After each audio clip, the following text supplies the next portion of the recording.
Isa na naman pong magandang araw po sa inyong lahat mula Luzon, Visayas, Mindanao. Sa lahat po ng aking mga kaibigan dito po sa aking YouTube channel, sa lahat po ng aking mga subscribers na nandito po sa ating bansang Pilipinas. Isa pong maalab na pangungumusta at pagbati ang aking nais na iparating sa inyo ng isang masaya, maganda at pinagpalang araw po sa inyong lahat.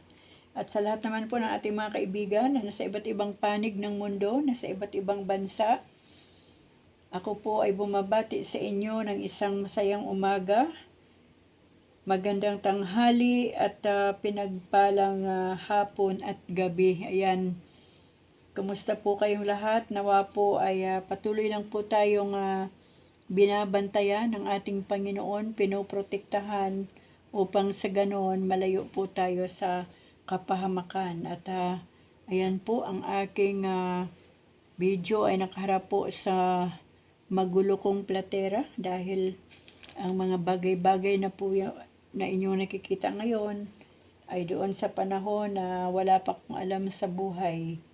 Inipon-ipon ko po yan nung maliliit pa ang aking mga anak dahil ang akala ko kapag nagkapamilya sila ay magugustuhan nila. Ngunit ayaw po nila ng mga design na yan, ayaw po nila ng mga bagay na yan. Kaya andyan lang po yan at kung may paisa-isa man po silang nagugustuhan ay kuhanin lang nila dahil yan naman ay para sa kanila. Ganyan po tayo ng mga nanay. Pero hindi po yan ang ating topic ngayon. Tayo po ay magpapatuloy sa pagbabasa po ng ating binabasa, walang iba kundi ang salita ng ating Panginoon. At salamat po sa Diyos dahil pang 48 days na po natin ngayon. Salamat po sa gabay ng Diyos at ako po ay patuloy na nananalig, nagtitiwala at naniniwala na hindi po mawawala ng kabuluhan ang aking ginagawa dito po sa aking YouTube channel, Sarili Mix Stories, na meron pong magkaka-interest na makikinig ng salita ng Panginoon. Sabi ko nga po doon sa day 1, sa unang-unang araw natin na binasahan ko po kayo ng salita ng Diyos. Gusto ko pong basahin from Genesis to last Revelation dahil kung ako lang po ang magbabasa, ako lang po ang makakarinig. Kaya dinala ko po ito dito sa aking YouTube channel upang kung sino man po ang dadalhin ng ating Panginoon dito po sa aking YouTube channel ay marinig po nila ang salita ng Diyos at malaman po nila ang lahat ng ginawa ng ating Panginoon sa buhay ng mga Israelita mula po sa buhay ni Adan at ni Eva hanggang po dito na sa panahon o dito sa aklat ng hukom. Yan, mula po sa pangunguna ni Moises, pagkatapos po ng gunaw na baha sa panahon ni Noe, ay nagpatuloy na po ang buhay ng mga Israelita. Marami na silang pinagdaanan. Yan po ang hindi alam ng mga tao na hindi po binabasa ang Biblia ng dire-diretso. Kaya inisip ko po at hiniling sa Panginoon na gabayan niya ako na basahin po ang salita ng Diyos dito po sa YouTube, sa aking YouTube channel, upang sino man ang magka-interes na marinig ang history ng mga Israelita at ng mga unang tao na nilikha ng ating Panginoon mula po sa Genesis, ay maunawaan po natin kung bakit hanggang sa panahong ito ay nandito ang ating Diyos na tayo po ay ginagabayan, iniingatan, pinagpapala at iniligtas. Ano po? Kaya mga kaibigan, ituloy na po natin ang ating pagbabasa at muli ko po kayong inaanyayahan sa oras na ito. Samahan niyo po ako o sabayan niyo po ako sa pagbabasa ng salita ng ating Panginoon. Ngayon po ay nasa Hukom chapter 21 na po tayo at ito po ay last chapter po ng Hukom. Hindi ko po ito napansin kahapon. Kaya lang nasa 45 minutes na yata tayo kaya hanggang Hukom chapter 20 lang ang tinapos ko. Magpaganon pa man ay idudugtong po natin dito ang aklat ni Ruth pagkatapos po nitong hukom. Kaya mga kapatid, mga kaibigan, mga kababayan ko, sa lahat po ng aking mga subscribers, sa aking mga viewers at silent viewers, silent listeners, sisimulan ko na po ang Hukom Chapter 21. At ang title po nito, Ikinuha ng asawa ang mga Benjaminita. Chapter 21 verse 1. Ang kalalakihan ng Israel ay nagtipon-tipon sa Mispa at nangako kay Yahweh. Ang sabi nila, hindi namin pahihintulutan ang aming mga anak na babae na mapangasawa ng mga Benjaminita. Pagkaraan niyon, pumunta sila sa Betel at malungkot na humarap kay Yahweh. Hanggang gabi silang nagtalungko roon. At buong kapaitang nanangis sinabi nila, Yahweh, Diyos ng Israel, bakit kailangan pang mawala ang isa sa aming lipi? Kinaumagahan, ang mga Israelita ay nagtayo roon ng isang altar at naghain ng mga handog para sa kapayapaan at nagsunog ng buong handog. Nagtanungan sila kung aling lipi ng Israel ang hindi nakiisa sa pagtipon sa Mispa, pagkat mahigpit nilang ipinangako na papatayin ang sinumang hindi humarap doon kay Yahweh. Labis nilang ikinalungkot ang nangyari sa mga kapatid nilang Benjaminita. Ang sabi nila, ang Israel ay nabawasan ng isang lipi. Saan natin ikukuha ng mapapangasawa ang mga natitira pang Benjaminita? Yamang tayo'y may sumpaang hindi natin papayagang mapangasawa nila ang ating mga anak. Sinabi nila, ang lipi ng Israel ay may isang angkang hindi humarap kay Yahweh sa Mispa. Nalaman nilang wala roon ang lipi ng Jabes, pagkat isa mang taga Jabes ay walang lumitaw ng isa-isang tawagin ang mga tao. Kaya ang kapulungang yaon ay pumili ng 12,000 na matatapang na kawal, pinapunta sa Jabes at inutusang patayin ang lahat ng taga roon, bata't matanda, lalaki at babae, liban sa mga dalaga. Nakakita sila ng 400 dalaga at ang mga ito'y iniuwi nila sa Silo, sakop ng Kanaan. Pagkatapos, ang mga Israelita ay nagsugo sa mga Benjaminitang nagtatago sa bundok ng Rimon. Ipinasabi nila, maari na kayong umuwi pagkat tapos na ang ating digmaan. Nag-uwian naman ang mga ito at ibinigay sa kanila ng mga Israelita ang mga dalagang taga-Jabes, ngunit ito'y kulang sa kanila. Ikinalungkot nga ng mga Israelita ang mga nangyari sa mga Benjaminita pagkat nabawasan ng isang lipi ang Israel. Kaya ang mga pinuno ay nag-usap-usap. Ang sabi nila, walang natitirang babaeng Benjaminita. Ano ang gagawin natin para magkaasawa, yaong wala pang asawa? Hindi natin dapat pabayaang malipol ang alinman sa lipi ng Israel. Kailangan gumawa tayo ng paraan para hindi mawala ang lipi ni Benjamin. Hindi naman natin maibibigay sa kanila ang ating mga anak, pagkat isinumpa nating hindi papayagan na mapangasawa nila ang ating mga anak. Noon nila naalalang malapit na ang taunan nilang pista para kay Yahweh na ginaganap nila sa Silo, sa hilaga ng Betel, gawing timog ng Libuna, sa gawing silangan ng daan sa pagitan ng Betel at Sikem.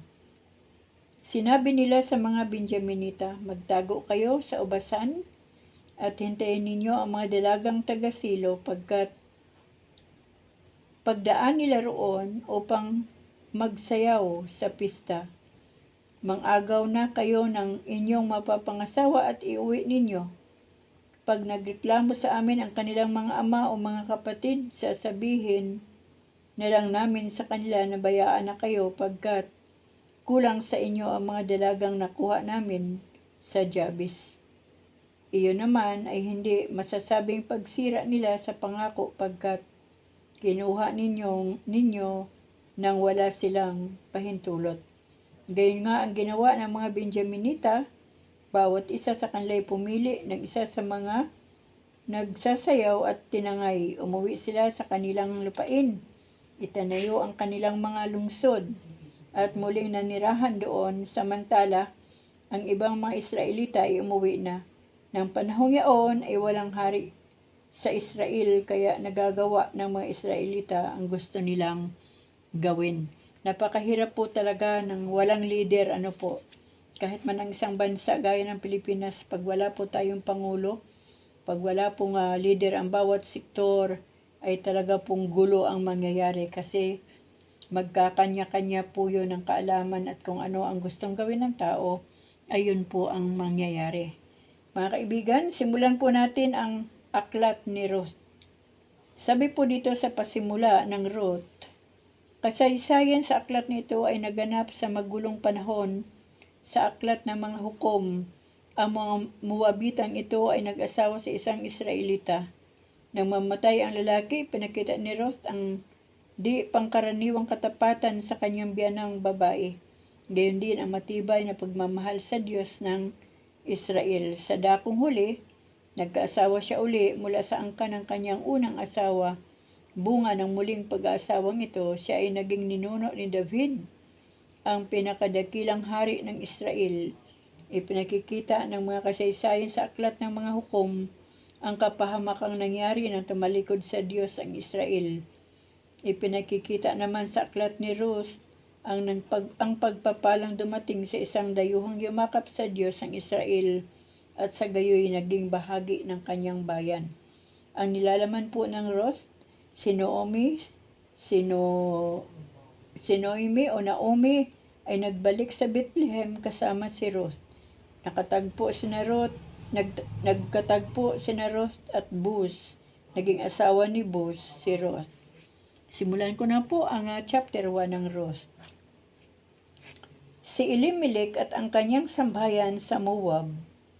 Nang ang Israel ay pinamumunuan ng mga hukom, nagkaroon ng tagutom sa buong bayan, kaya't may isang lalaking taga Bethlehem, Juda, na sandali munang nanirahan sa Moab, kasama ang kanyang asawa at 2 anak na lalaki. Ito'y si Elimelech at si Noemi. Sa kanyang asawa, si Noemi na kanyang asawa. Ang anak nila ay sina Mahalon at Kelion. Sila'y Taal na Efrateo o taga Bethlehem, Juda, ngunit nakipamayan muna sa Moab. Namatay si Elimelech at naiwan si Noemi. Ang 2 nilang anak ay nakapangasawa ng mga Moabita, sina Orpa at si Ruth. Pagkalipas ng mga 10 taon, namatay naman sina Mahalon at Kelion, kaya't si Noemi ay naiwang ulila sa asawa at mga anak. Nagbalik sa Bethlehem si Noemi at si Ruth. Nabalitaan ni Noemi na ang kanyang bayan ay pinagkalooban ng Diyos ng mabuting ani, kaya tumanda sila ng kanyang mga manugang na umalis sa Moab. Naglakbay nga silang pabalik sa Juda, ngunit sa daay kinausap niya ang mga ito. Magbalik na kayo sa dati ninyong tahanan at pumisan sa inyong mga magulang kung paano kayo naging mabuti sa mga yumao at sa akin. Sana'y maging mabuti rin sa inyo si Yahweh. Itulot nawa ni Yahweh na kayo'y makapag-asawang muli at magkaroon ng panibagong tahanan, at sila'y hinagkan ni Naomi bilang pamamaalam. Ngunit napaiyak ang mga manugang at sinabi sa matanda, "Hindi namin kayo iiwan, sasama kami sa inyo. Mga anak, huwag na kayong sumama sa akin. Bumalik na kayo sa inyong mga magulang." Tugon ni Naomi, "Hindi na ako magkakaanak pa upang inyong mapangasawa. Umuwi na kayo, matanda na ako para mag-asawa uli. Kahit na umaasa akong makapag-aasawa uli o kahit pa ngayong gabi ako mag-asawa at magkaanak, maihintay ba ninyo silang lumaki? Alam ninyong ito'y hindi mangyayari, kaya mag-asawa na kayo ng iba. Pinagmalupitan ako ni Yahweh at hindi ko ibig na maparamay kayo sa aking kasawian." Nagkaiyakan silang muli. Pagkaraay,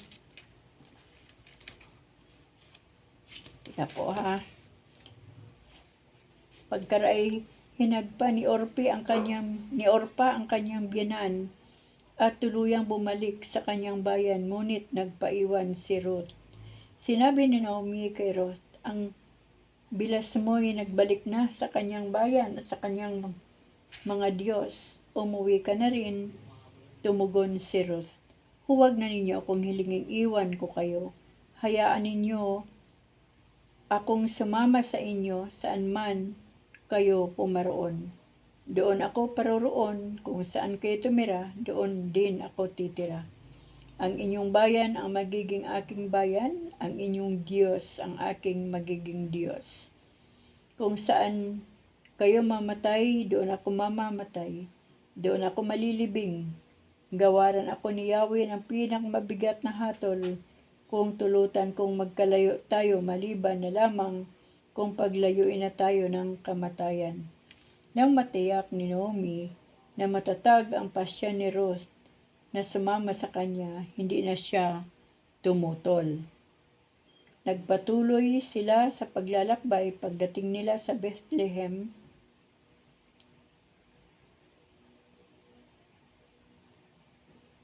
nagulat ang lahat. Hindi ba si Naomi ito? Tanong ng kababaihan. Huwag na ninyo akong tawaging Naomi, ang babaeng mapalad, tugon niya. Tawagin ninyo akong Mara, ang babaeng sawimpalad, sapagkat ako'y pinagmalupitan ng makapangyarihang Diyos. Nakaririwasa kami ni Elimelech nang lumisan dito, ngunit ibinalik ako ni Yahweh na walang taglay na anuman. Huwag na ninyo akong tawaging mapalad, pagkat ako'y binigyan ni Yahweh ng matinding kasawian sa buhay. Iyan ang nangyari, kaya mula sa Moab ay nagbalik si Naomi kasama si Ruth, ang manugang niyang Moabita. Nang dumating sila sa Bethlehem ay sinisimulan ng anihin ang sibada. Si Ruth sa bukid ni Buz, chapter 2. Si Elimelech, ang nasirang asawa ni Naomi, ay may isang kamag-anak na ang pangalay Buz. Mayaman ito, makapangyarihan. Isang araw, sinabi ni Ruth kay Naomi, pupunta po ako sa bukid at mamumulot ng mga uhay na naiiwan ng mga gumagapas. Doon ako sa may likuran ng sino mang papayag. Sumagot si Naomi, ikaw ang bahala, anak. Kaya't si Ruth ay nagtungo sa bukid at namulot ng mga uhay. Kasunod ng mga gumagapas, ang napuntahan niya ay bukid ni Buz. Sa darating naman si Buz mula sa Bethlehem, sumainyo si Yahweh, ang bati niya sa mga gumagapas. Pagpalain naman kayo ni Yahweh, tugon nila. Pagkatanaw kay Ruth, tinanong ni Buz sa katiwala, sino ang babaeng iyon? Siya po ang Moabitang kasama ni Naomi nang umuwi rito mula sa Moab. Sagot ng katiwala. Nakiusap po siyang makapamulot ng nalalaglag na mga uhay. Pinayagan ko naman, kaya't maagang-maaga pa'y naririto na siya. Katitigil lamang niya para magpahinga sandali. Nilapitan ni Buz si Ruth at kinausap, anak, huwag ka nang pupunta sa ibang bukid. Dito ka na lamang mamulot kasama ng aking mga manggagawang babae.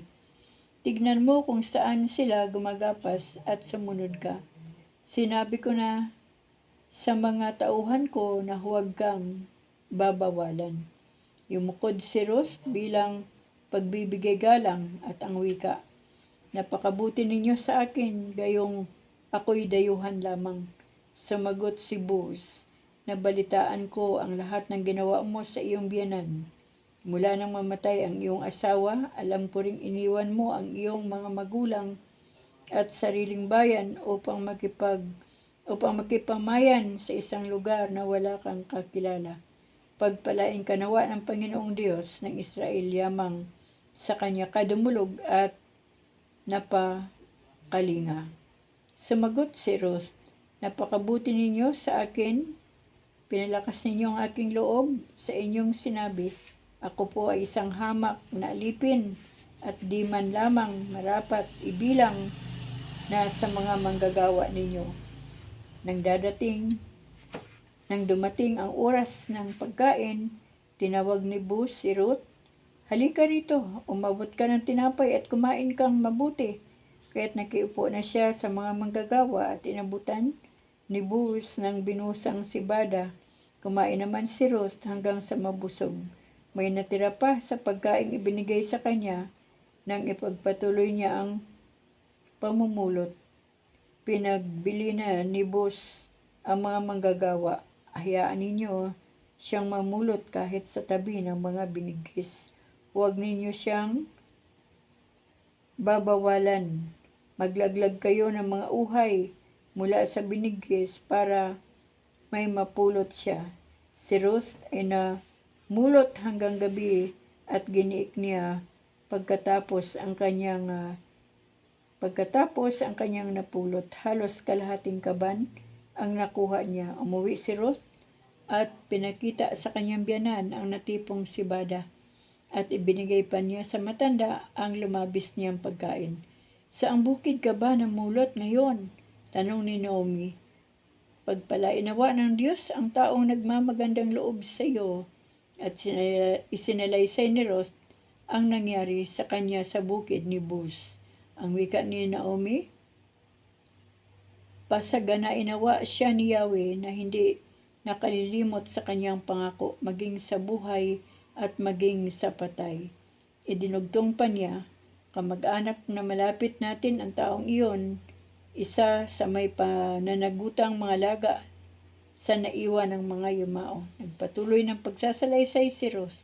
Sinabi pa niyang, "Magpatuloy ako mamulot sa kanyang bukid hanggang sa matapos ang anihan niya." Sumagot si Naomi, "Oo nga anak, baka mapariwara ka lamang kung sa ibang bukid ka pupunta.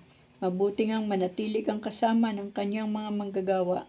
Ganun nga ang nangyari.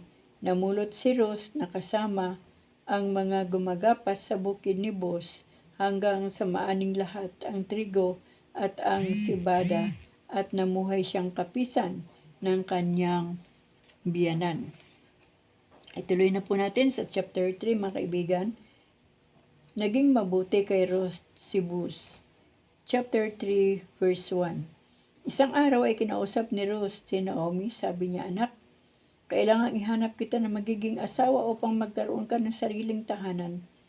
Natatandaan mo sinabi ko sa iyo noon na kamag-anak natin si Boaz, mga manggagawa niya ang mga kasama nito, ang mga kasama mo sa bukid. Ngayon, makinig kang mabuti. Magpapagiik siya ng sibada mamayang gabi, kaya't maligo ka, magpabango ka, at magbihis ng pinakamainam mong damit. Pagkatapos, magtungo ka sa giikan, ngunit huwag mong ipamalay na naroon ka hanggang sa makakain at makainom si Boaz. Tingnan mo kung saan siya matutulog. Lumapit ka, iangat mo ang takip ng kanyang paa at mahiga ka sa may paanan niya. Sasabihin niya sa iyo ang nararapat mong gawin." Tumugon si Ruth, "Gagawin ko pong lahat ang inyong sinabi." Nagpunta na nga si Ruth sa giikan upang isagawa ang lahat ng sinabi ng kanyang biyanan. Matapos kumain at uminom ay naging masaya si Boaz. Maya-maya ay nahiga siya at natulog sa tabi ng punto ng sibada.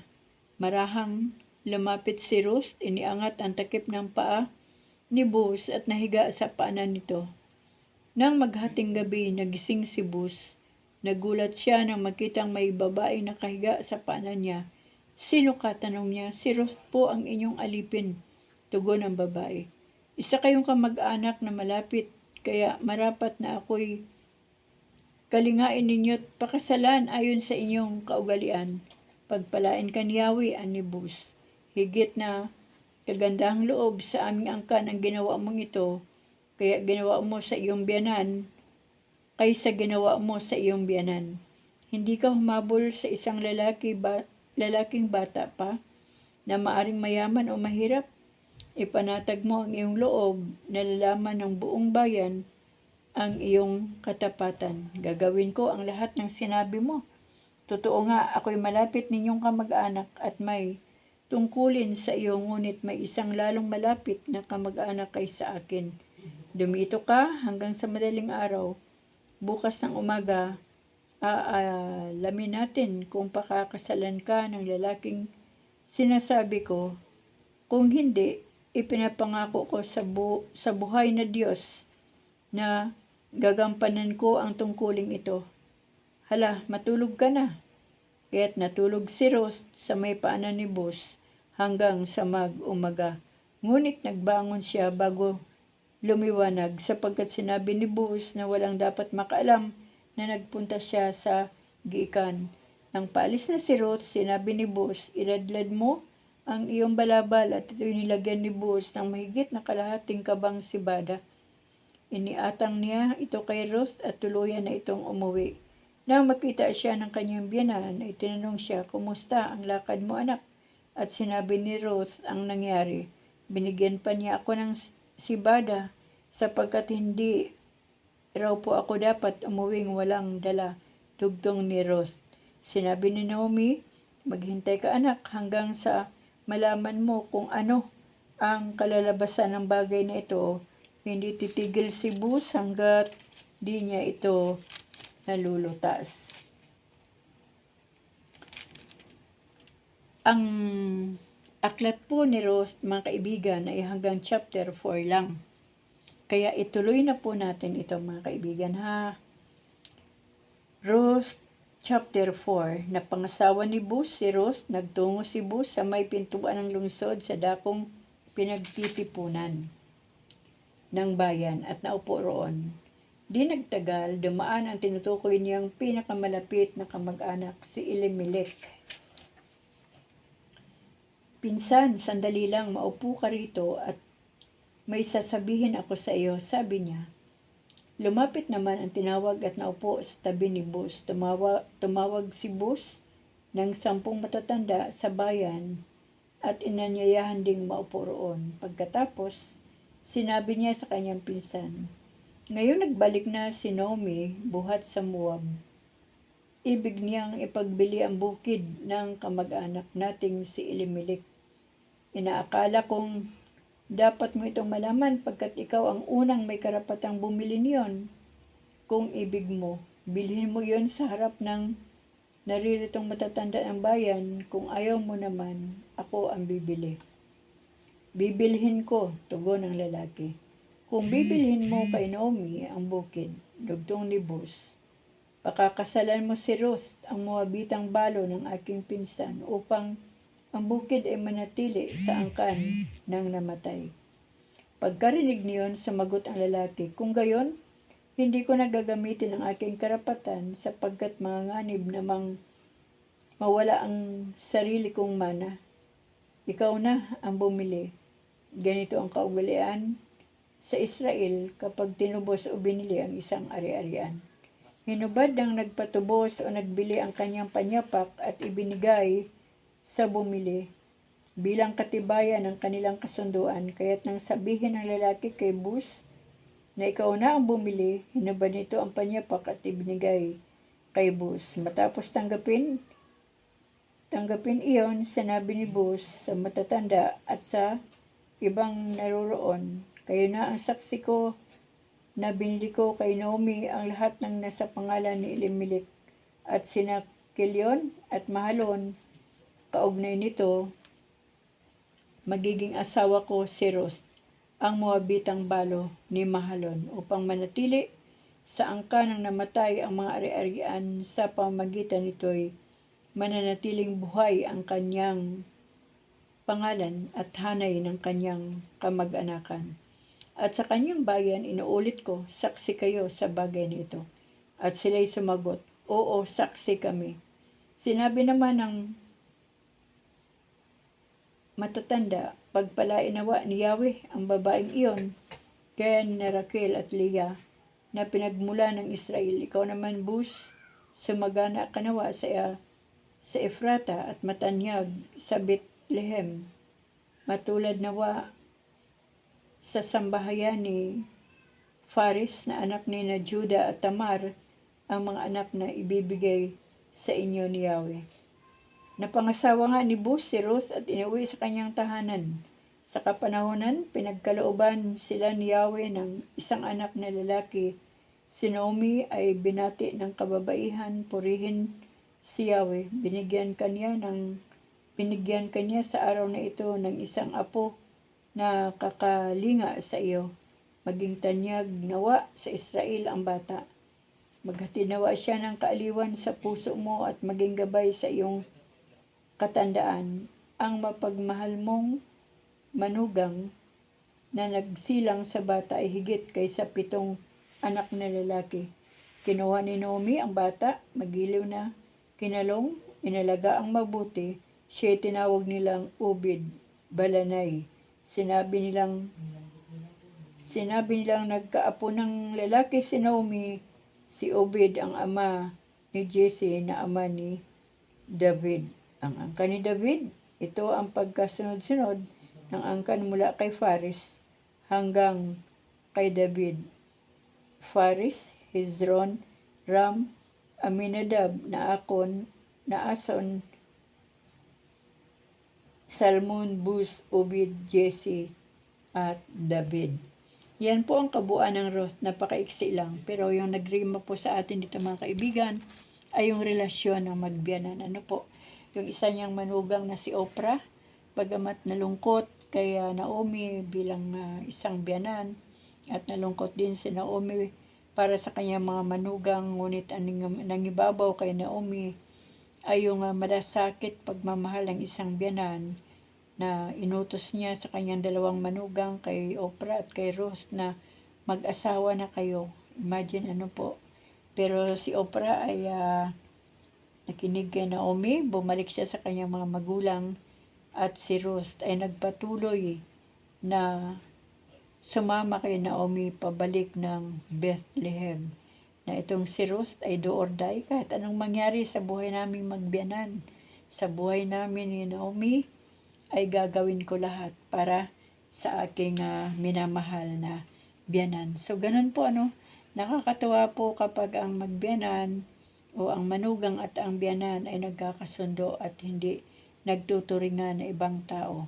Kaya po nakita ng Panginoon yung puso ni Naomi, nakita rin ng Panginoon ang puso ni Bus, nakamag-anak ng asawa ni Naomi. Nakita din ng Diyos ang puso ni Ruth, kung gaano kabuti sa kanyang biyanan na si Naomi.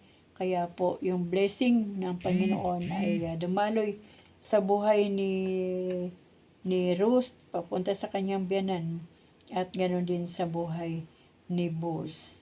Ang mga bagay po na talagang ginagawa ng isang tao kapag tama at sumusunod lagi sa kalooban ng Diyos ay talaga pong maganda po ang resulta nito. At higit sa lahat, nakamtan, naranasan ni Naomi, ni Ruth, ni Bus ang tunay na pag-ibig mula sa Panginoon. Dahil kung wala ang pag-ibig, pwede pong sabihin ni Bus na ano ba naman yan? Yan ay manugang ng aking kamag-anak. Yan ay naasawa na. Naging asawa na niya ang isa sa aking kamag-anak. Bakit naman kailangan ako pa ang magpakasal dyan o maikasal at makasama ng babae yan? Ngunit si Bus ay buong buo din at tinanggap si Ruth.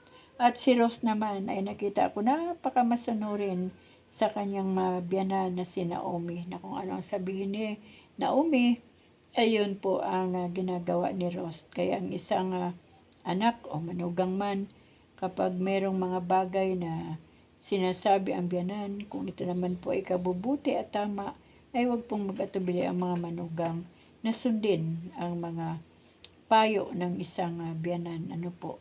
Kaya mga kaibigan, hanggang dito po muli ang ating pagbabasa ng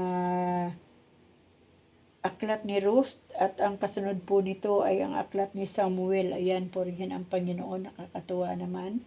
Tayo po ay umuusad pasulong sa pagbabasa ng salita ng Diyos. At nawa po talaga ang aking dalangin ay tumimo ito sa ating mga puso at bahala na ang ating Panginoon ang magpatubo, magpadahon, magpasanga at magpabunga ng ating tamang relasyon sa Panginoon at tamang pananalig sa Diyos. Kaya mga kaibigan, hanggang dito po muna tayo at loobin ng Panginoon na sa araw ng bukas ay masimulan po natin ang Samuel. Ayan, purihin si Yahweh dahil siya ay mabuti. Salamat sa ating Panginoong Hesus dahil siya ang nag-alay ng buhay upang tayo po ay maligtas mula sa kasalanan at sa lahat ng bagay na dinadanas ng tao. Manalig lang po tayo.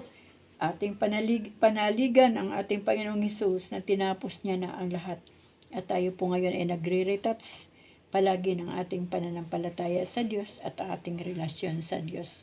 Manatili po ang pag-ibig ng Diyos sa ating mga puso. Sa pangalan ng ating Panginoong Hesus. Amen.